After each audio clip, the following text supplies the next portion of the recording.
যে আল্লাহ তাআলা বলেছেন ইয়া আইয়ুহার রাসূল, হে রাসূল বাল্লিগ, আপনি তাবলীগ করেন। তার মানে তাবলীগ করা জায়েজ। মা উনজিলা ইলাইকা মির রাব্বিক, আপনার রবের পক্ষ থেকে যা নাজিল হয়েছে তাই।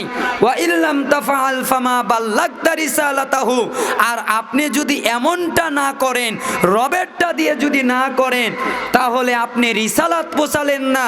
ওয়াল্লাহু ইয়াসিমুকা মিনান নাস ইন্নাল্লাহা লা ইয়াহদিল কওমাল কাফিরিন।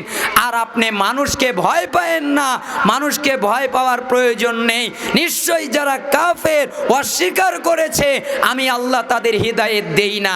এই আয়াত পড়ে আমি শুধু বলেছি যারা মানুষের কিতাব দিয়ে, মানুষের বই দিয়ে, মানুষের লেখা কিতাব দিয়ে তাবলীগ করে তাদের তাবলীগ সঠিক নয়। যারা আল্লাহর কিতাব দিয়ে করে ওদের তাবলীগ সঠিক। ঠিক।